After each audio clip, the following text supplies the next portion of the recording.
What's up everyone? After 3 years I'm now again with my friend Benny Machado. He's ambassador of WAHL. He won the first online barber battle by WAHL, and now I'm not gonna be the one that's gonna cook here.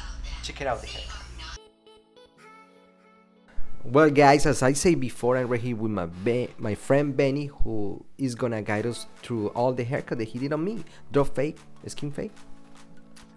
Yes, Danny, what we did was we created a horseshoe part to separate the hair on the top from the sides, and creating a horizontal section right at the parietal area. We established a guideline. Right under that, what I did was to start the line of demarcation using my cordless magic clip, making sure I keep that line low right under the occipital bone and kind of like maybe half an inch above the ear.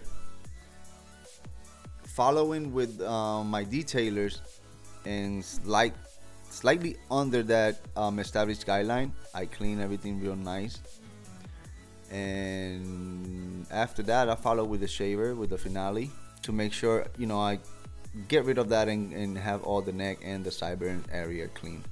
So keeping my lever open in my adjustable clipper is something that I practice every day, and I like to teach that technique because I believe it's easy to catch, instead of teaching like creating multiple guidelines, or maybe getting complicated by playing with the lever.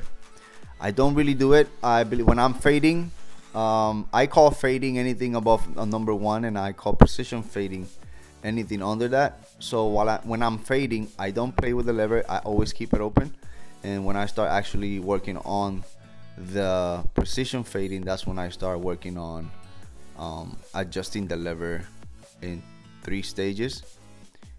So we're using a descending graduation technique. So once we reach the half guard or no guard at all, that's when I really start playing with the lever.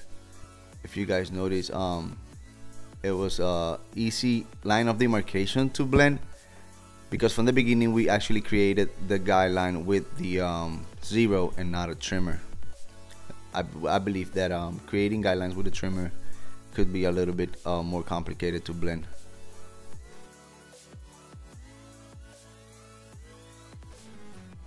Showcasing my 5-star lineup, of course. We right here using the same technique, using the precision fading technique, and playing with the lever, using that 3 stages technique.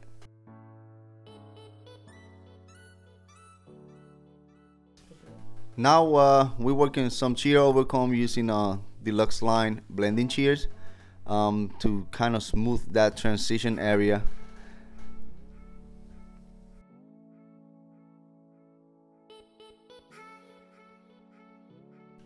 Put some water to add some weight to his cowlick.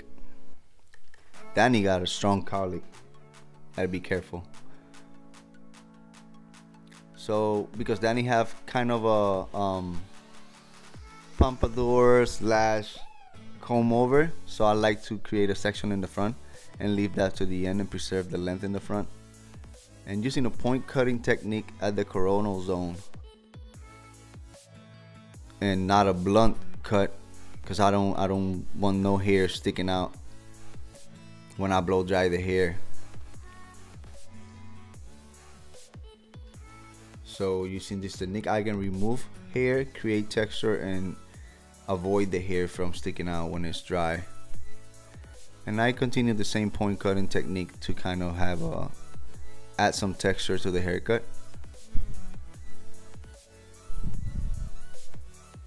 Again, using the deluxe line blunt cutting shears.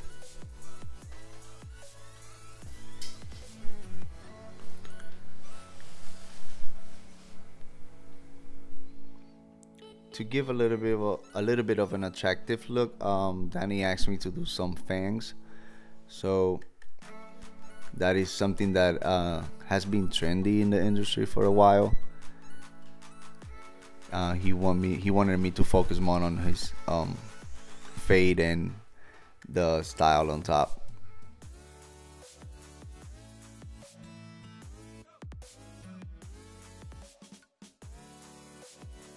So we're just pretty much removing all the humidity from his scalp, and then proceed with blow drying his hair to give the finishing touches on his look.